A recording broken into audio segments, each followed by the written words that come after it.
थेंबा मधुनी अंकुर उगवून यावा. नमस्कार शेतकरी मित्रांनो, माझं नाव नारायण नांगरे. मी नेक्सा प्रतिनिधी आहे आणि आपण आज आलेलो आहोत हयातनगर इथे राधेश्याम भाऊ कदम यांच्या प्लॉटवर. तर पूर्वीची या प्लॉटची अशी कंडिशन होती की या प्लॉटमध्ये सतत पाऊस होता, पाणी होतं, या साचलेलं चिबडी रान आहे, पाणी धरणारी जमीन आहे. तर याच्यामध्ये फार कमी फुटव्याचं प्रमाण होतं.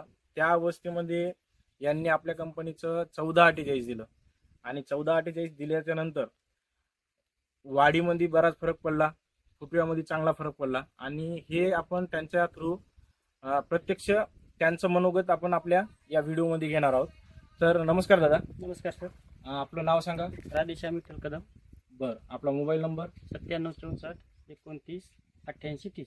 8830. बरं, तुम्ही हे सोडायच्या अगोदर तुमच्या प्लॉटची कंडिशन कशी होती? हाईट कमी होती थोडी, उलट वाण होता, उलटवान होतं, फुटवे कमी होती. फुटवे कमी होते. तरी फुटव्याचं प्रमाण कसं होतं? फुटवेच बोलले उभे एक दोन होते. एखादा फुटवा किंवा 2 फुटवे, बरोबर.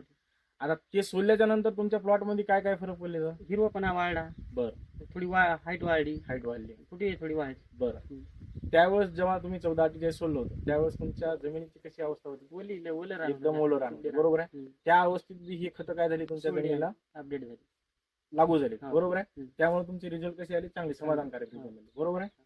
तर हे प्लॉट बघा तुम्ही, या जमिनीमध्ये जवळपास 15 ते 20 दिवस सारखा पाणी साचलेलं होतं याच्यामध्ये आणि पाऊस सुरू असल्यामुळे खतं लागू होणं अशक्य होते.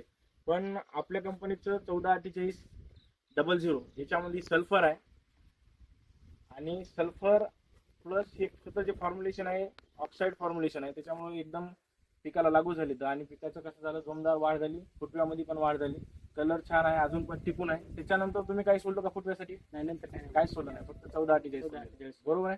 बाकी शेतकऱ्यांना काय सांगू शकता तुम्ही? 1448 सोडा. 1448 सोडा. धन्यवाद. अंकुर उगवून यावा. अंगार नव्या धमन्यांचा रुजवात बनू